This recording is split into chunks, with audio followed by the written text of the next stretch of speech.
Hello, everyone, and welcome yet again to another episode of the Honeymooners versus the Flintstones podcast. I'm your host, Dan Rockstation Video Games, and with me is the great Babu.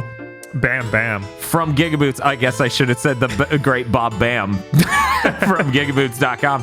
KZ Roxalent from KZRoxalent.com. I always break when we play pool. And Mr. Feel from Mr. Feel's Wild Stone. And Dr. Goldbrick Aggro. Yabba Dabba didn't sign up for this. Remember to yabba dabba do leave a comment and give us a gay old subscribe. We're back at it yet again to talk about these two juggernauts of 50/60s television, the Honeymooners and the Flintstones. For those just joining us, there are some slight similarities between these two shows, as you'll find out as we describe it. But first, Feel, if they're into this exact sort of punishment, is there any way they can support us? Well, if you'd like to make us feel uncomfortably compelled to keep doing this, you can go to our Patreon at patreon.com/gbpodcast. For as little as $5 a month, you get access to many benefits, such as early access to Chugging Bleach, our only anime review podcast, extended armchair dev pitches and gamer premonitions when those shows force us to leave ideas on the cutting room floor, and a patron-exclusive show, one per month, where you get to vote on what good or bad thing we have to watch and talk about. That's patreon.com/gbpodcast. And if you don't have any money, you can always help us by telling your friends. And if you don't have any friends, look within. That's patreon.com/gbpodcast. Thank you, Mr. Feel. Well, the two episodes we reviewed today is the Bensonhurst Bomber from the Honeymooners and the Great Gazoo from the Flintstones. I thought it would be interesting to see episodes late from their runs. This is episode 37 of the Honeymooners, of which there are 39 total, and season 6, episode 7, which that's last season of the Flintstones. Wow, I wonder why. Whoa. Well, you know, Explosive there. It'll be Calm down, Sonny. great to discuss exactly what's going on over there in season 6 of the Flintstones. But first, we got to get through this Honeymooners episode. If you joined us last time, you know that, there's a very Flintstone structure to the show, main characters being very directly similar. So we're going to call the main guy Fred, and I'm going to change Barney's name to his actual name, which is Ed Norton, as in Edward Norton, the actor. His character's name is Ed Norton, and that threw me off because primarily our main character, Fred Flintstone, just calls him Norton. Okay, no, you're way too rhotic with that. His name is not Norton. We're talking 50s mid-Atlantic. His name is Norton. For a second, I thought you were going to be like Norton. Man, everyone on TV has the same accent. How strange. Yeah, that's a whole rabbit hole. So this show's 150 years old. Mm-hmm. So I got to know that, yes, even back then, if important character enters the room, we must applaud. We must. I was like, oh man, we do that even now? It's really great. We started watching this episode. It starts with these two side characters on screen, Harvey and other guy. Harvey too. And they enter the screen. Nobody, there's mild applause, but the show's just going, and they're looking at this pool table. They're like, oh, we got to set this up, play some pool here. That'll be great. But hey, you want to go inside for a cold drink first? And they say, okay, sure. And they leave stage right. That's when Fred Flintstones walks in. The audience goes wild. Up until this moment, my girlfriend watching this show just goes, this is the Honeymooners? And she imagines these are the two main characters. She's like, I don't understand. Frankenstein and a weasel. I would watch that sitcom. I would absolutely watch that. That would be delightful. Can I haven't seen performance so strong from this other guy. I believe it's this George character, Uncertain. I haven't seen such Weasley performance since Lieutenant Barclay from Star Trek The Next Generation. Oh, come on. He's not that bad. Look, that is an intentional performance from that actor. He acts nothing like that in the A-Team. This dude It's fine. He becomes a Chad in one of his 85 subsequent appearances. Yes, I know. It's really funny. That episode's great, by the way. And you got to earn that episode by watching the first episode with Barclay. You can't skip to the end. You got to have the arc. You got to have Barclay has trouble talking to people at all. Also has holodeck romantic simulations he steps into. Hollow addiction. He has hollow addiction. Yes, he's addicted to that holodeck. But yeah, so anyway, this guy just reminded me of him because hairstyle, but also performance. It was very impressive. Anyways, they leave stage right. Main characters come in. There's a bit about, I picked up these donuts. Mitten and Jackie Gleason, main character, just goes, I'm not gonna eat that pretzel or whatever, because then after I'm on a diet. Also, afterwards we can pick up a slice, and then there's applause. So he says donuts, but it's pretzels. Yeah, he said donut. He said he stopped at a donut shop. Then he offered him one. Then it was a pretzel inside, and then he said, "I'm not gonna eat that pretzel." So there's like all these layers of, I guess the donut shop had pretzels. Yeah, they might. Donuts, pretzels, bagels, they're all kind of... Listen, we forgot what we said, and we only have one take. This is 1954 or whatever. It cost $10 million to roll that camera. Do it live. Yeah. So he turns it down, says maybe they'll pick up a slice afterwards.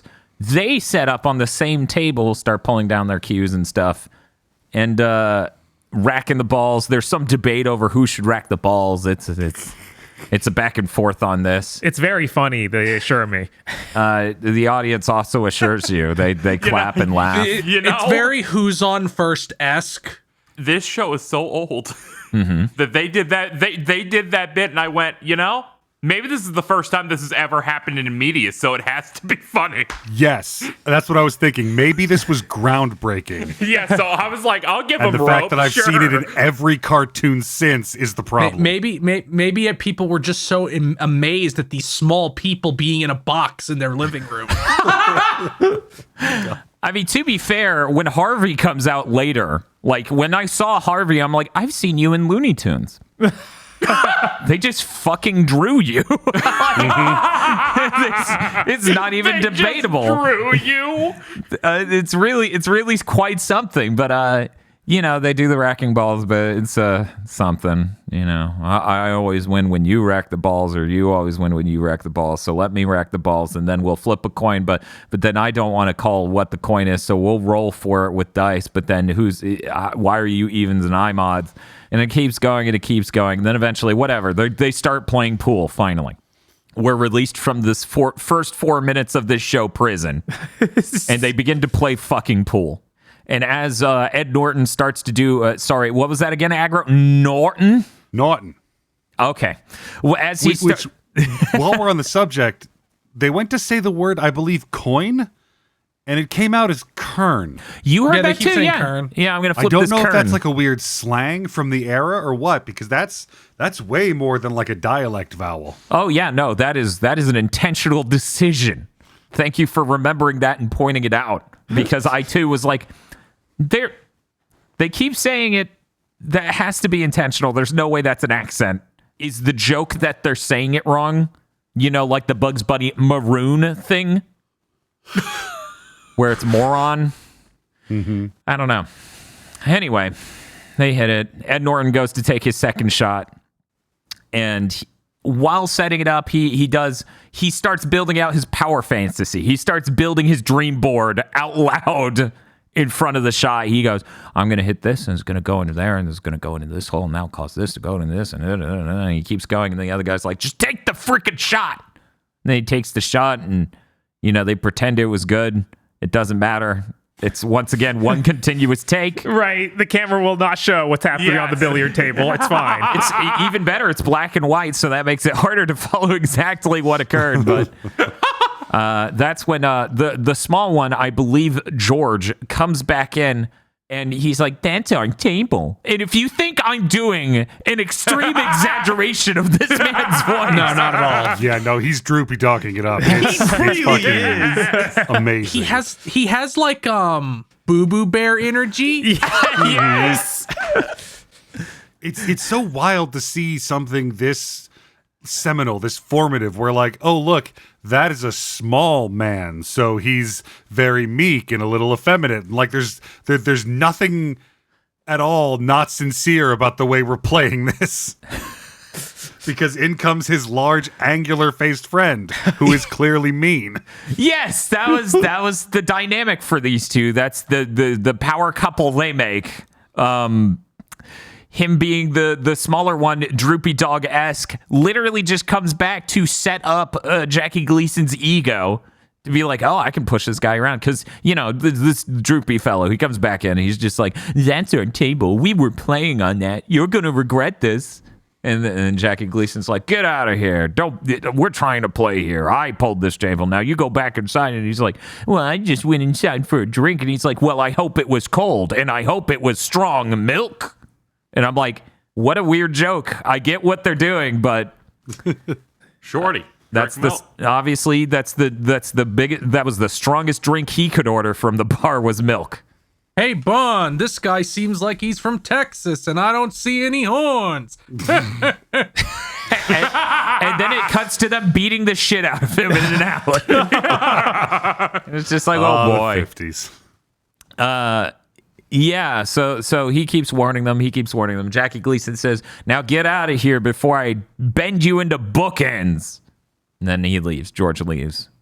Ed Norton, Barney, just goes, oh man, Fred, when you tell them to bugger off, you know, they actually do. You know, when you tell them stuff, you don't let them push you. And he's like, well, that's because when I'm right, I'm right. And I'm like, oh man, this really is Fred Flintstone to your right. Yes. This moment, that's incredible. Barney's really setting him up and inflating his ego real big. Yep. This is working great. Then Harvey comes back. Harvey, of course, as mentioned earlier, is a very intense man, markedly taller by about, I would say, 4 to 5 inches than Jackie Gleason, who is not a small guy by any comparison, I don't believe. And he has an incredibly angular head. Yes. His face permanently transfixed into the I am glaring at you pose. He comes back in and he's like, by the way, here's my friend Harvey. And then he's like, oh, how about you and Harvey bug off or whatever? And then he turns and he sees Harvey's huge and Jackie Gleason just mugs to the camera a little as he's like, oh God, I've been mouthing off to this dude apparently. And he's like, yeah, you should go. We were using this table. And then fucking Ed Norton just keeps reading lines that Jackie said while Fred said while they were out of the room of bending him into bookends. And Harvey just goes, hey, Fred, you said you were going to kill him. You said you were going to pull off his arms and legs. You said you were going to eat his eyeballs. You said you were going to fuck his wife. You said all that, Fred. And in between each of these Harveys, he's like, he said he would fuck my wife. Like, it's basically, that's the bit, right? And it just keeps going, and it keeps going, and it keeps going. And Jackie Gleason melts on screen. Yes. And he's just like, what are you doing? He's literally going to end my life. And then Harvey's like, I'm going to punch you in the mouth. And he's like, no. Don't do that. Don't do that. This is a brand new suit. And he's wearing the same bus driver outfit. He wears it every shot of every episode, I guess. I don't know. And there's the moment of he says that. And Ed's like, yeah, he would fight you. He'd fight you anywhere, anytime. But not right now because he has a new suit. That is why he is being honest. He would never lie about because the big guy at first says, oh, I guess I'll let you off because you're scared. Yeah. And then Barney's like, no, it's true. He actually is wearing a new suit just to prompt the guy to be like, well, then I guess I'll kill you on Friday. Ed Norton's just like, oh, de-escalation, not on my watch. Yeah. Well, I'd like to pinpoint this moment because it supports a theory that I had during the last episode we watched. That it's only more evidence for it. Norton is fucking Gleason's wife in this show. Like you could see the chemistry in the last episode we reviewed. Now he is literally attempting to get this man murdered in the street. Yeah, I don't know why Norton is psychotic like this. I guess that aggro's come up with a pretty good idea. Yeah, that's pretty good motive. Yeah, so every time there's a moment to de-escalate, Ed Norton doesn't let that happen. He keeps propping up main character Fred Flintstone, played by Jackie Gleason, over and over. And it's like, okay, well, how about this? I'm going to fight you at the gym on this day. You better be there. And main character's like, oh, okay. Yeah. And Ed Norton's like, he will be there. He will. Go. Shoo. Yeah, he'll get you. And then George and Harvey leave because I guess they didn't want to play pool at all. Yes, he wanted to, well, that got him in the mood to go punch the bag. That's true. He says that. He's like, I'm in the mood to punch the bag. And Droopy's like, yeah, and I'll watch. Don't forget that What a fun time. Norton gives the home address of Fred to Harvey before he goes. Yes, hilarious. Yeah, it's like, oh my God. It's like, he'll be there. And then he's like, yeah, well, if you aren't there, I'll find you somehow. And he's like, oh, he lives at 328 this street. Here's his IP address. Here's where he does his banking. Here's his wife's name. Here's where his kid goes to school. And here are the exact timetables that he wakes up and is in his home. So, yeah, Ed Norton's setting his ass up. But yeah, George and Harvey leave to go punch that bag. And man, our main character Fred's going to kill Barney. He's just going to do it. He's like, get out of here. Barney's like, what? He goes, get out. And then Barney leaves. And then he just says the last funny line that Ed said, the last funny line Barney said. And then we fade to black. And the episode's over, right? That's one scene. There are always 3 scenes. Yes. Scene 2 is filler. Yeah, it is. So I hope we get through quickly. We will. He says he's going to leave town. Barney's like, oh, you're going to leave town. What you leave town? Like, dude, you need to fight him. Everyone knows about this fight. People are betting on it. And he goes, wait. People are betting odds on whether or not I win, and they go, no, whether or not you show up, and then there's applause. Yeah, it just keeps going. There's a bit about he's going to leave town. There's no way he's not doing this fight. He needs to keep it a secret from his wife for some reason. He's like, but he's leaving. Okay, Bon, I'm going to leave this room. We need to keep this a secret from my wife. And then he exits stage left, and then, Jackie Gleason's wife comes in from the background, and she spawns in. She spawns. She almost model spawns in. It's a good thing Ed wasn't standing too close to the door. He might have been telefragged. Yes. Have you ever seen a show where, like, how things have a 3-act structure? Mm-hmm. Usually there's still more than 3 scenes. Yes, this is this 3-scene structure. So what happens is, his wife's there, and Barney is constantly talking about, I'm not going to tell you the secret. There's a secret. I'm not going to tell you. Loose lips sink ships, blah, blah, blah. Not going to tell you, not going to tell you, not going to tell you, not going to tell you, not going to tell you, not going to tell you, not going to tell you. Calm down. I said, calm down. And then Jackie Gleason comes back in the room with his briefcase because he's clearly going to just leave the city for a bit. He's going to leave town for a bit. His wife's like, what's the secret? And he's like, nothing. By the way, I'm leaving town for a bit. And she's like, what? And he's like, yeah, I want to leave town, and I'm the man in the house, and I'm going to do that. And she's like, what are you talking about? This is stupid. If they had a Nut of the Month club, you would take or a Nut of the Month calendar. I know who would take January and February. And then applause. Great. Very funny joke. Yep. And then Fred just goes, okay, I'm not going to leave town. Guess I'll just die. Well, that was easy. Yeah, I guess. There was also a bit in here about teaching him how to box. Yeah, that's after his wife despawns. Yes, that's after his wife despawns. His wife despawns, and Ed Norton's like, I'm going to teach you, Fred, how to box. Put up your arms, okay? Okay, dance around a bit. Okay, block your face. Okay, block your face. Okay. Punches him right in the gut immediately. That skips past, like, he's like, okay, take on a stance. So he takes on this, like, what is this Marquis of Queensberry ass fucking stance he takes? It's like, here's my boxing pose from 1865. It's the weird clone high shrug gesture as a boxing pose, where you just hook both arms upwards toward the sky, more like you're asking God why instead of an actual strategic pose. I've seen Conan O'Brien take this stance for various bits. I would say Conan O'Brien's probably a big fan of the Honeymooners. But I think He's it's like 1,000 years old. I think it's a typical thing you see in 1920s boxing posters. I mean, I see it in Whitest Kids You Know sketches. Like that's why I said Marquis of Queensberry rules, because like, yeah, if you ever see like an old dude with a handlebar mustache in a boxing pose, Yes. that's the one he's in. I was like, yeah, at the 60s, sure, why not? I don't know how boxing was then. Absolutely. Yeah. So we do that bit about the stance, do that bit about punching him in the gut. Jackie Gleason goes around the room constantly making faces and being like in pain. He makes some funny sounds. It's pretty good. That's it. Scene fade out. Oh wait, No, yeah, they have to develop their plan. Oh right, that's true. Barney has a plan. He's like, okay, here's the plan. I know a guy. He works in the sewers with me. He's even bigger than Harvey. What we'll do is he'll come there, pick a fight with you, and then you'll knock him out in front of Harvey. That'll scare Harvey into not even fighting you. So then Harvey will just not fight you at all, and you'll be clear. And we'll have a code phrase. And the code phrase is, oh God, they actually said a couple different code phrases, like slightly different versions of the same sentence. It was like, look out there, fatso, or hey, take a look at that fatso. Hey, get a load of fatso. But they said like two different versions, like get out of my way, fatso, and other versions, and it's like, oh boy.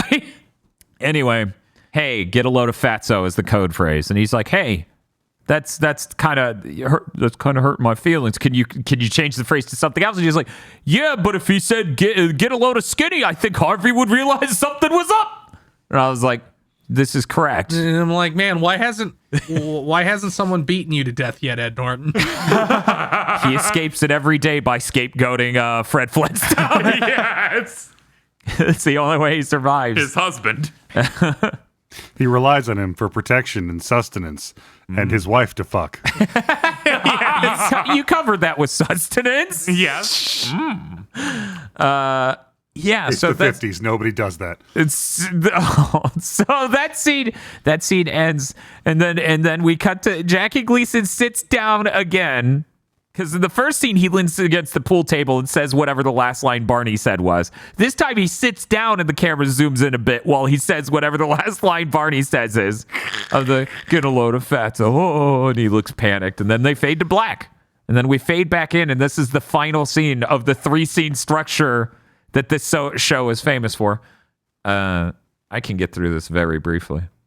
Fred Flintstone standing there at some sort of gym-like place. You see a punching bag, I guess. I'm actually not sure what that type is called. Anyway.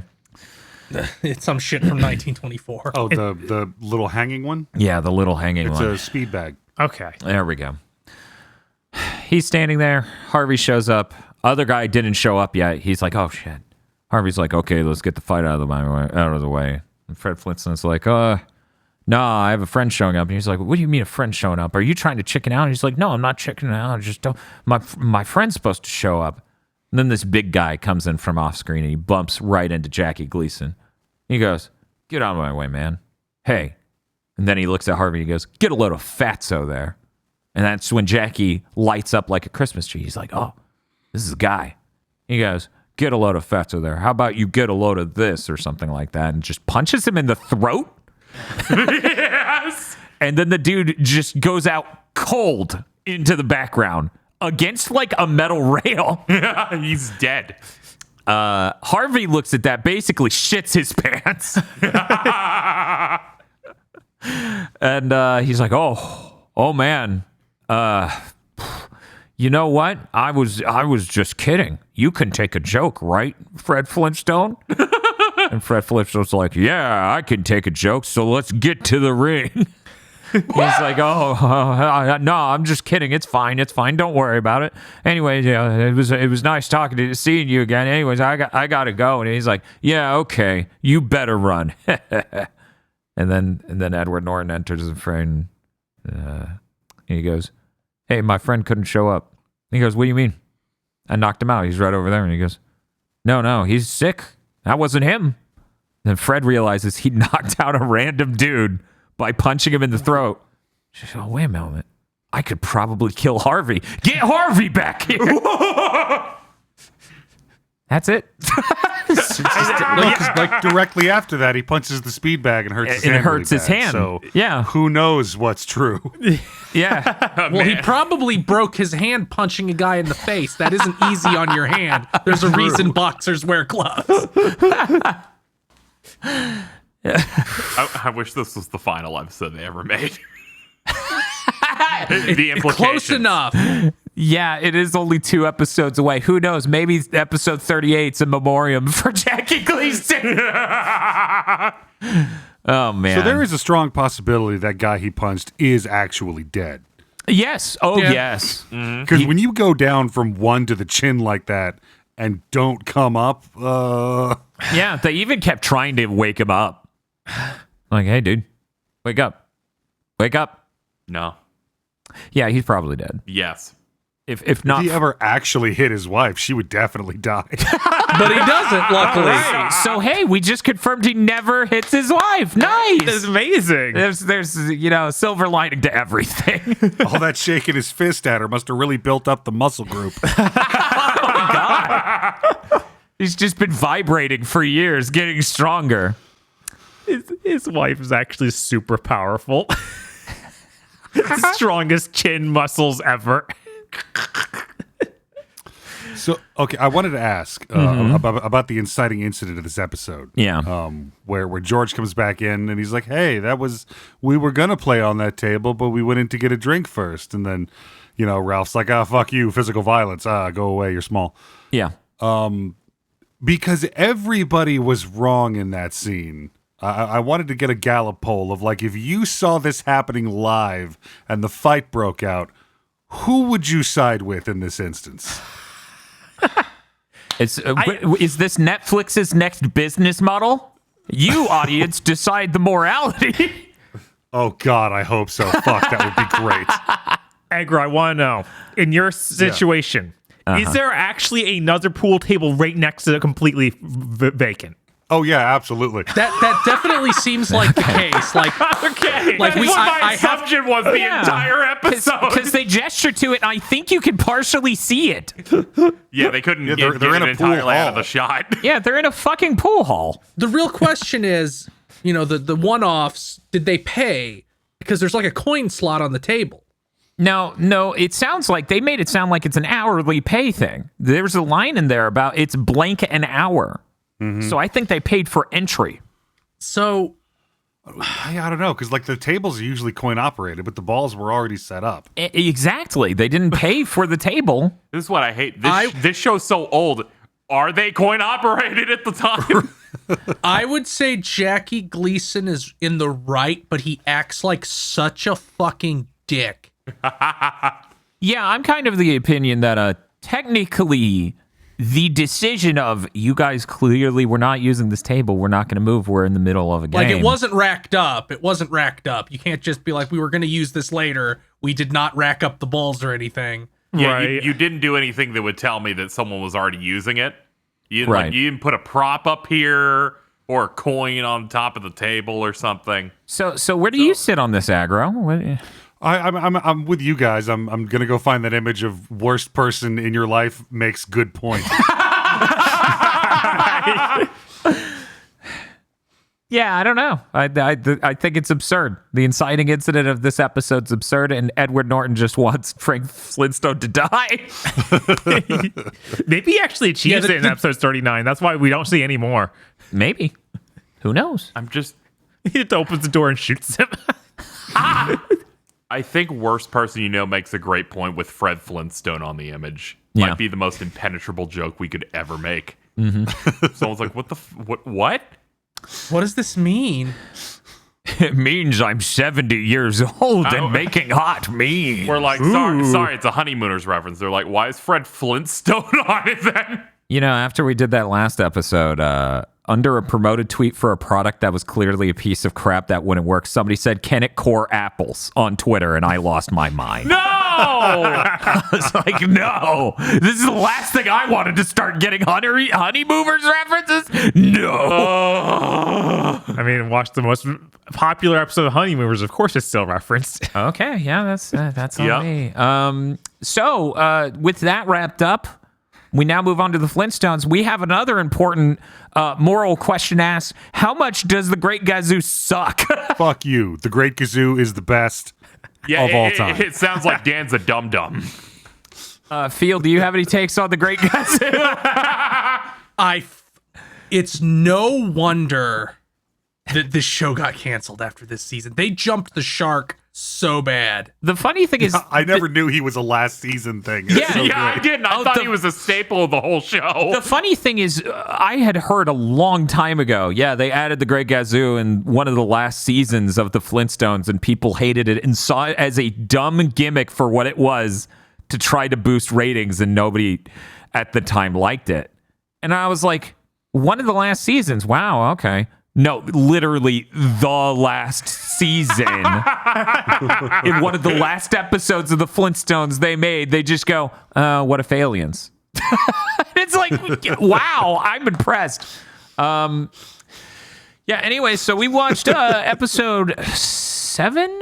Yes, episode 7 of season 6, The Great Gazoo, where Fred and Barney meet the Great Gazoo, a little green alien sent to Earth to grant them magical wishes.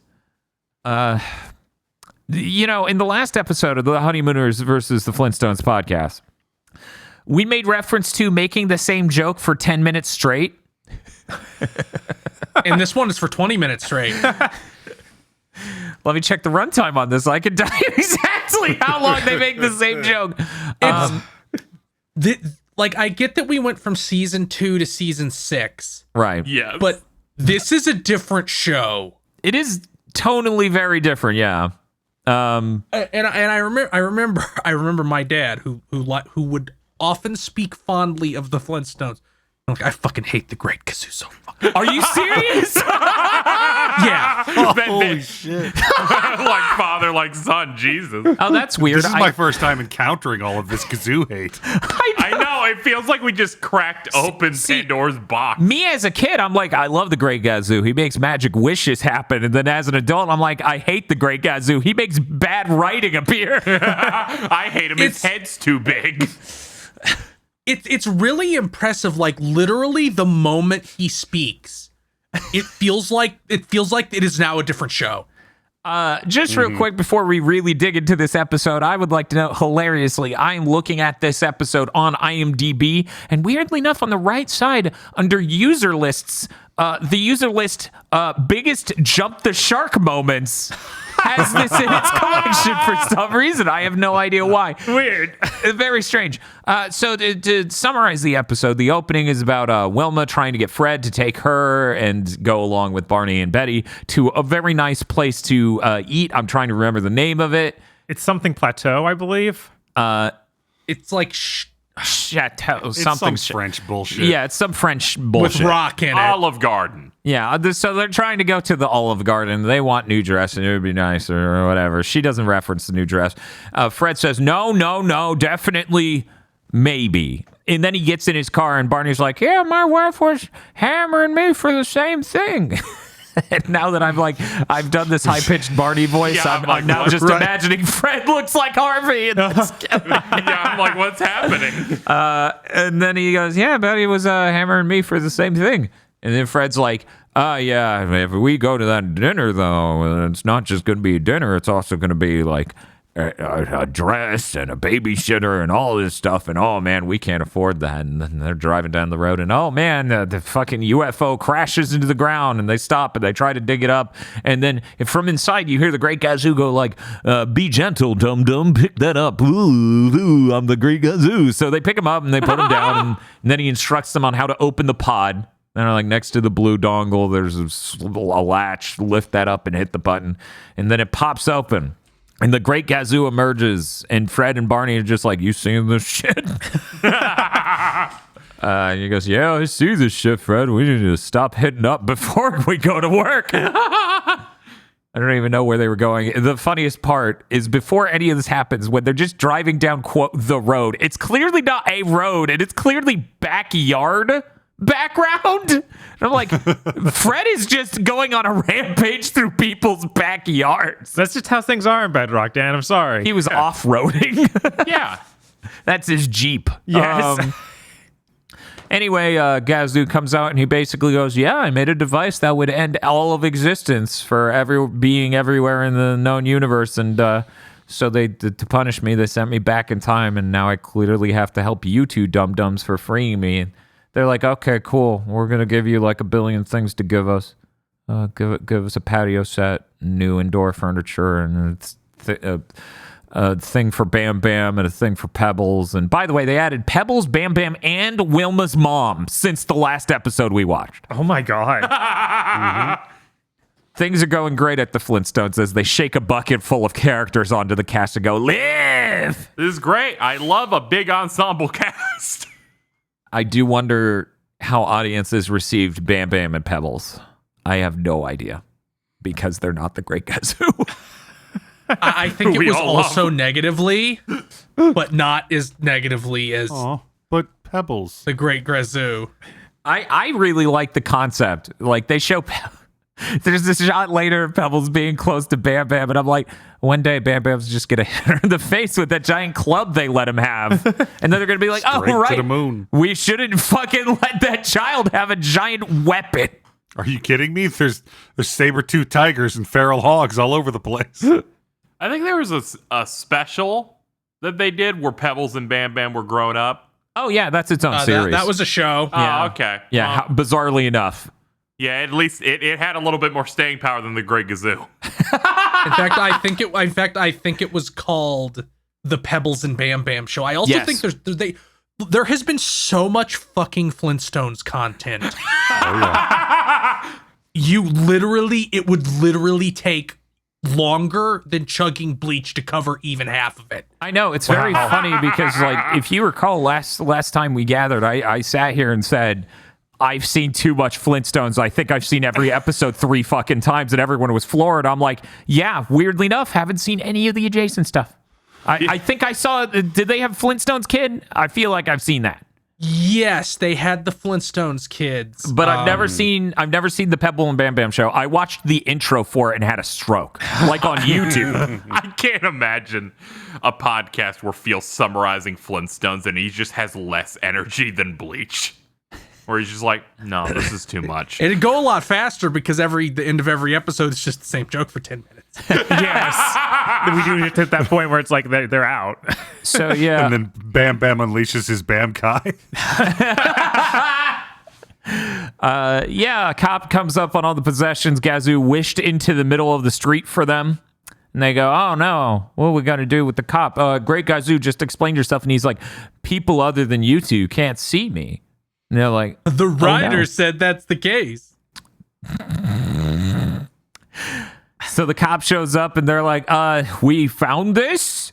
I'm like, that's literally the worst thing you could say to a cop. All these valuable possessions, I just found them.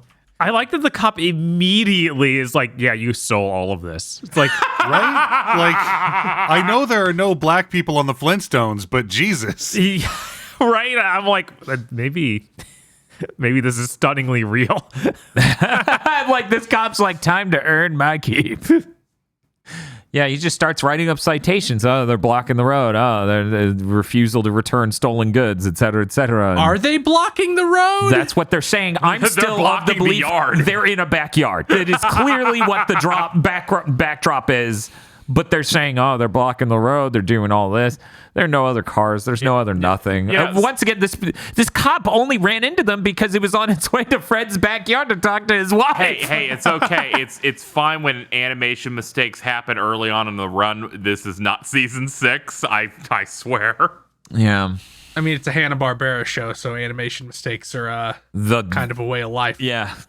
That's, They're the Bethesda of animation studios. yes. They got it done though. Yeah, but I look at these more fondly than I do Bethesda. I'm about the same, to be honest. I'm waiting for Hanna-Barbera's Starfield. That's the Jetsons.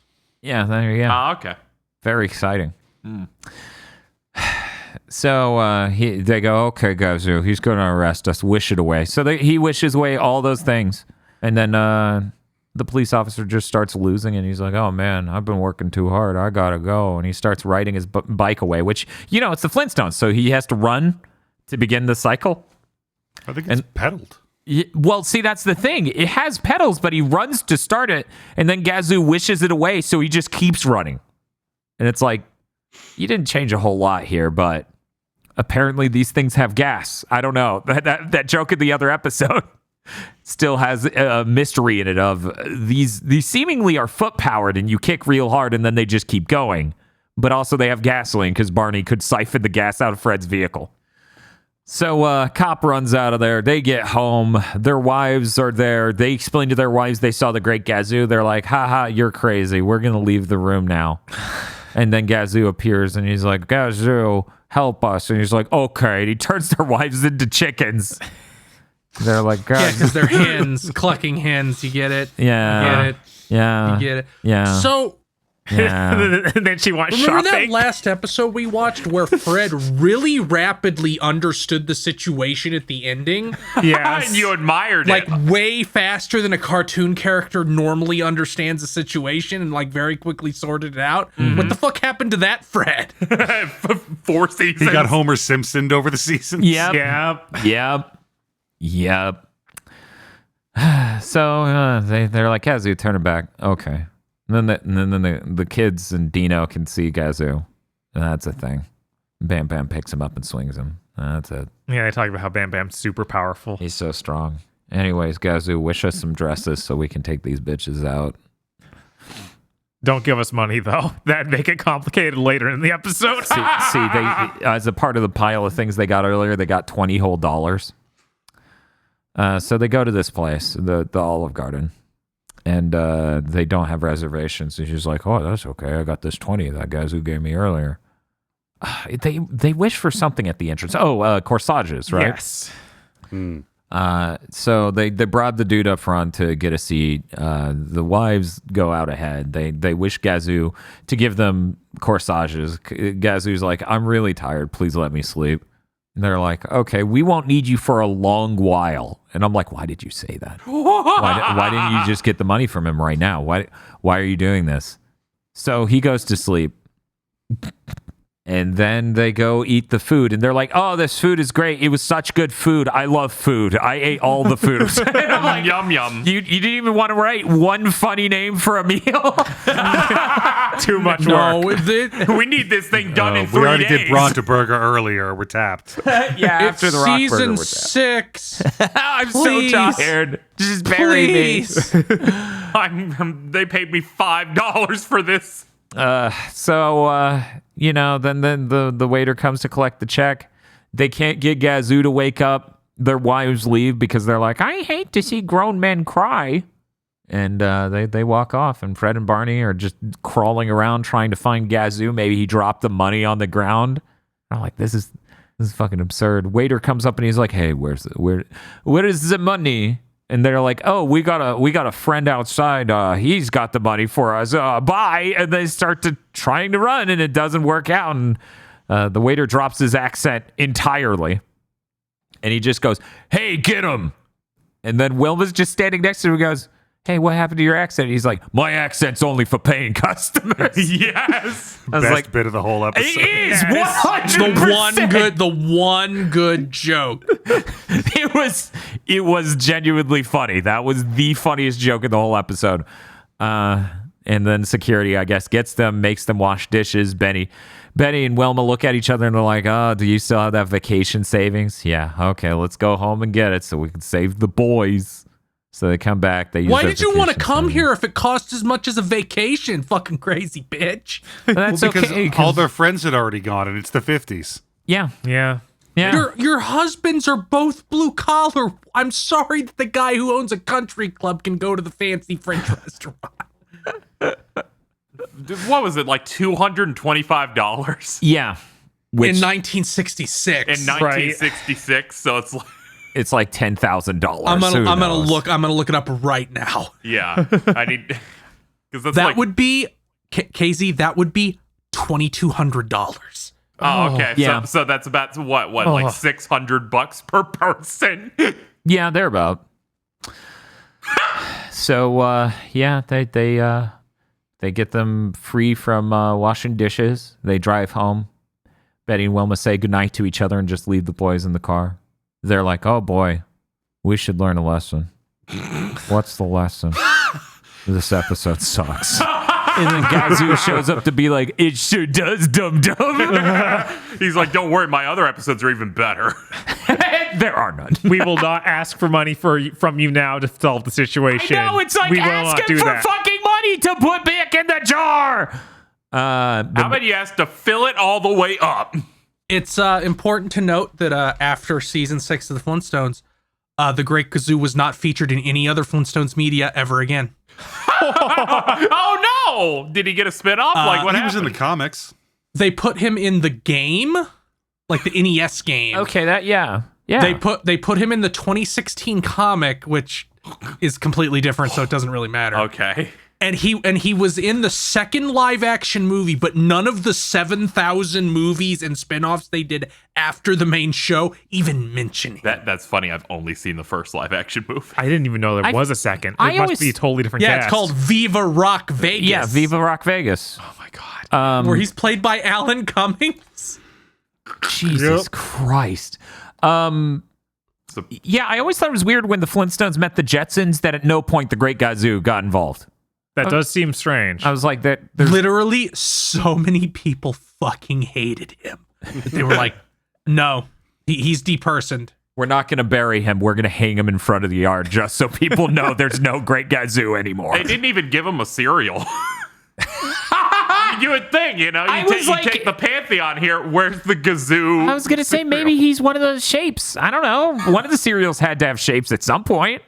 Is he a vitamin? I don't. Maybe he's Maybe he's in the he's a vitamin. I don't know. I didn't exactly.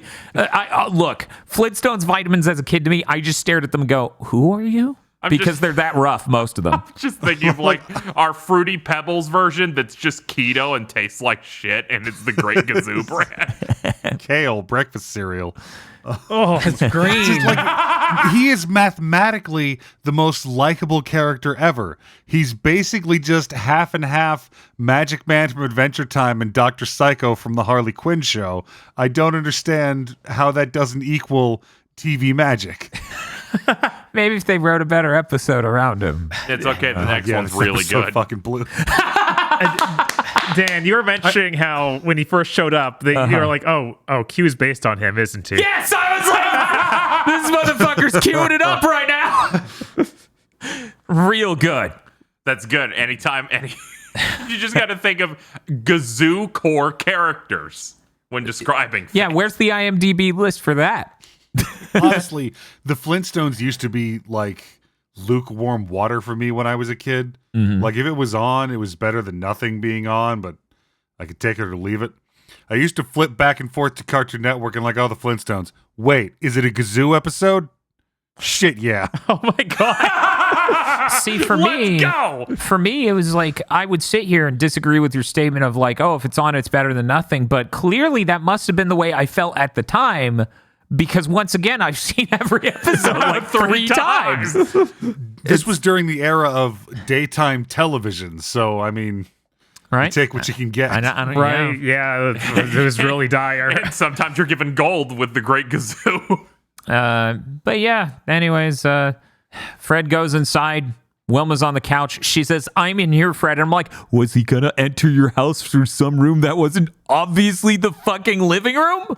Because their house, the front door leads immediately into that. But they have her say the that house line. is implied to have rooms, but it doesn't. But it doesn't. You never know. see any walls. You just see different furniture sets. It's a line.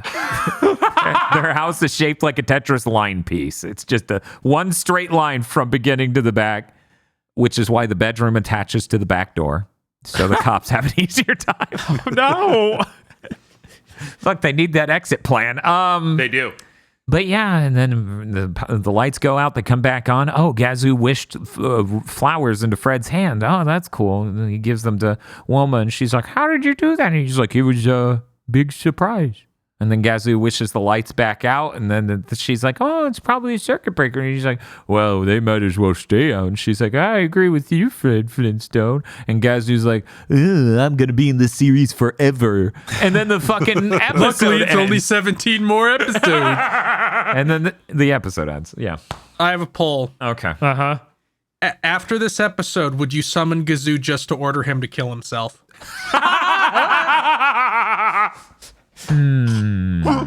No, I don't think I would do that. I wouldn't think, what an insane thing you've done if you did that, maybe. I would be like, yep, there goes Phil killing Gazoo.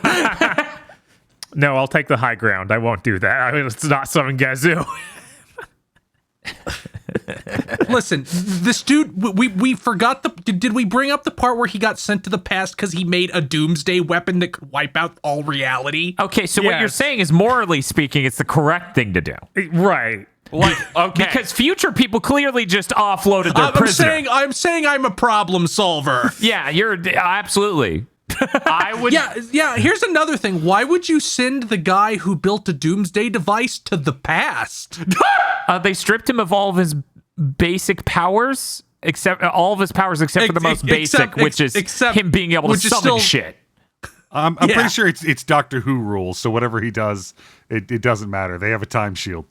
Look, no, the Great Gazoo represents the greatest potential in wish granting in fiction, because he's right in that sweet spot between like fucking the Dragon Balls, where like unlimited power, except here's 18 million rules and they're never working when you need him to. He doesn't monkey's paw you. He just gives you exactly what you want, and he's completely amoral. So he'll give you whatever you want.